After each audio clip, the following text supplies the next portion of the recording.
life is hard and it kind of sucks. No matter what you do, you wake up in the morning and you feel like shit. You go to work, you don't want to go to work. You're there, you hate what you do. You drive home knowing that you're just about to repeat the cycle of nothingness, and you just hate it every single day. Every single day seems like the same thing over and over again, and you don't enjoy any of it. That's how the past month has felt in my life.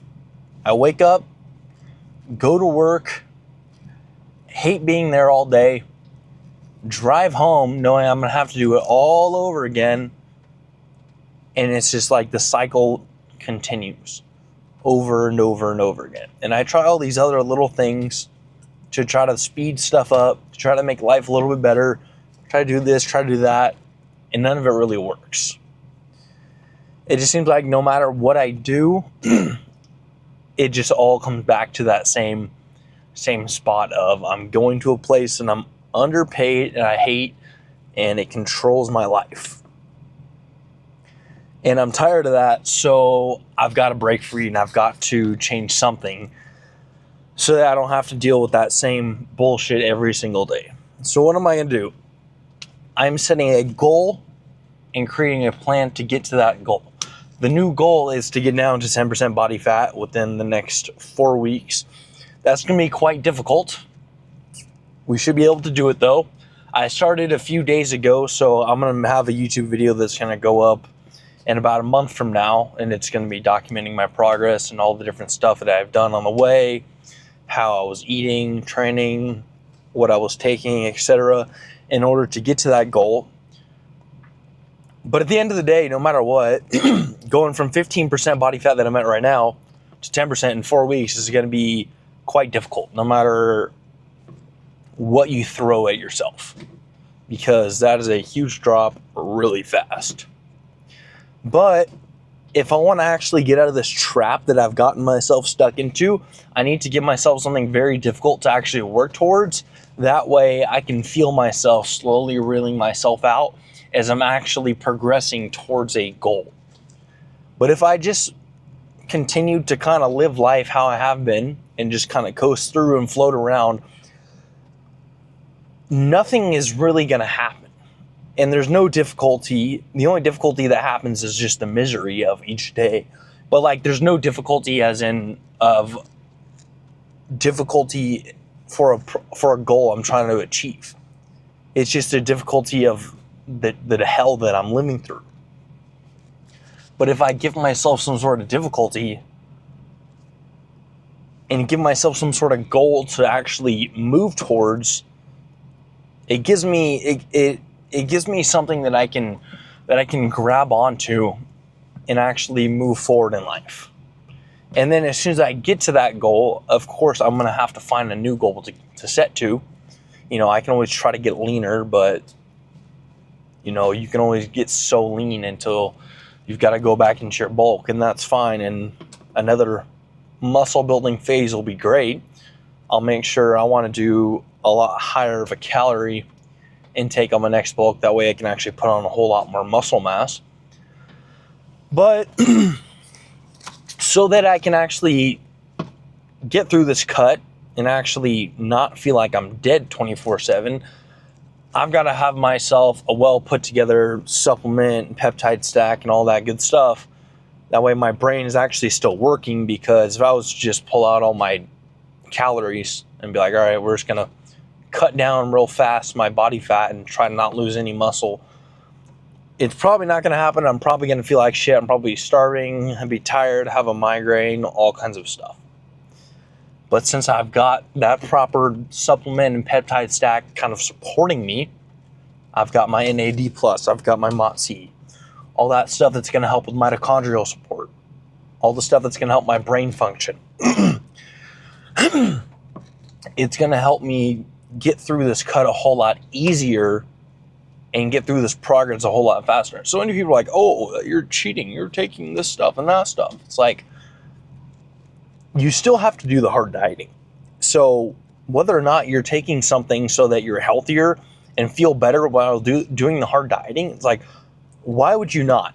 If I can go over here and take retatrutide and suppress my appetite some and get the fat that's going to be released off my liver and get the improved insulin resistance and get the lower blood glucose levels, why would I not use that when it's healthier than just doing a huge caloric deficit right off the bat? Now, I understand why you might not want to use it if, say, you're starting from a really high body fat percentage and you don't want to start super early on with the Reta and then have to taper up your dose really high and then kind of like lose that beginning pizzazz, whatever you want to call it, that you're going to get from it. So I understand. That one makes sense. But if you're in a good position to use something like that, why would you not want to? If you can use something like L-carnitine that's going to increase fat loss, it's going to increase your overall health, increase your cognition, why would you not do that? If you can use like NAD plus and just make you feel better on a day-to-day and have more energy on a lower calorie amount, why would you not do that? So that's what I'm going to do, and I am throwing in all my peptides, and I already have a bunch of all my other ones that I still use, but on top of that, I'm also focusing on my sleep a lot more, because my motto has always been, sleep's not important, you just need to get the shit done. But unfortunately, it has come to my attention that I am a narcoleptic.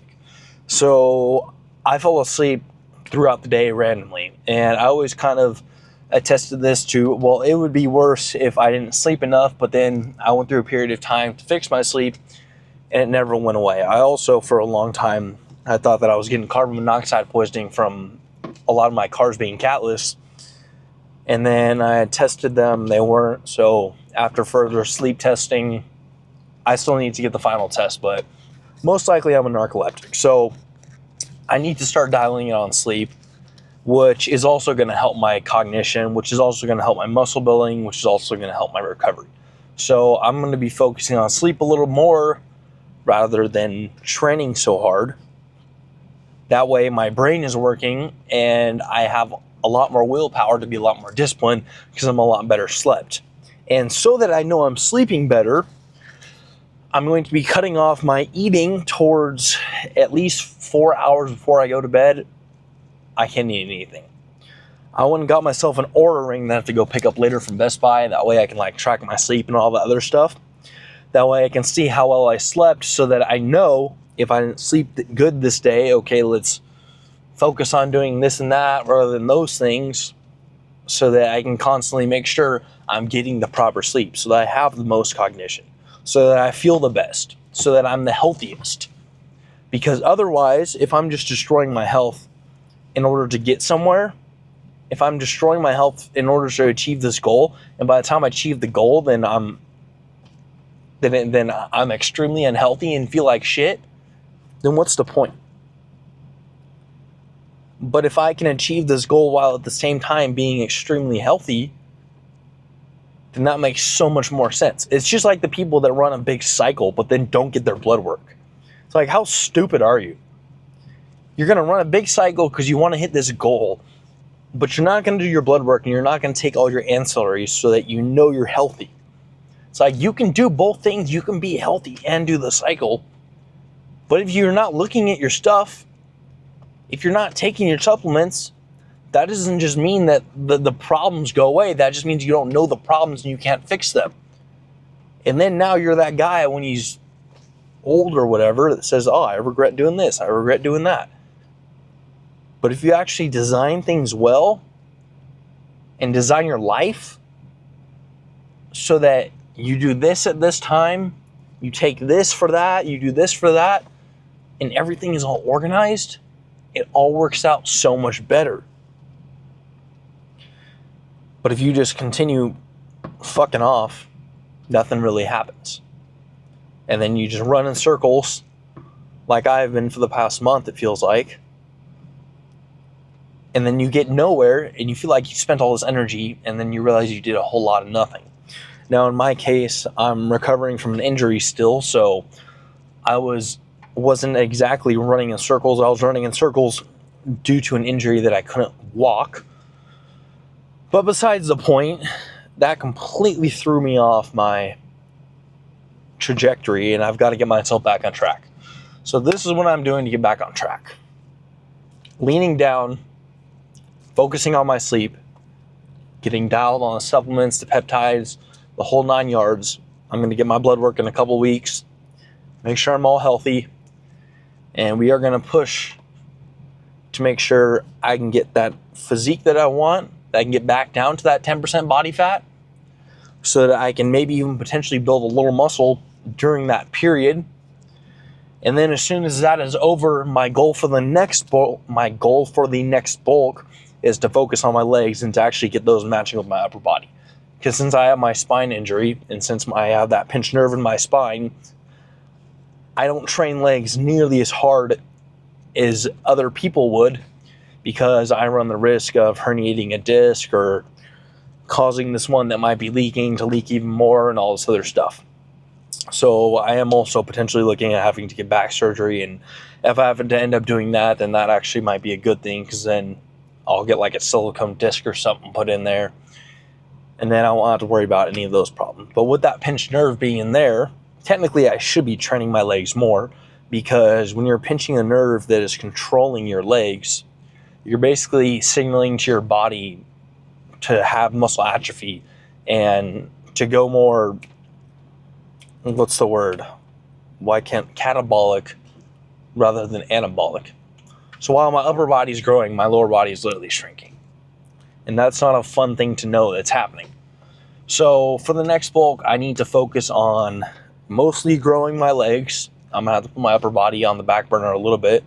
Not completely not train it, but like make sure my main focus is train legs, recover, and then whatever else I can fit in, I can do like a push-pull style for my upper body. I guess push-pull legs for everything, but it'll be mostly legs dominant. But this is the plan, this is what I'm doing, and this is what's going to dig me out of this hole, mentally, financially, everything. So it's time to move forward, and let's win.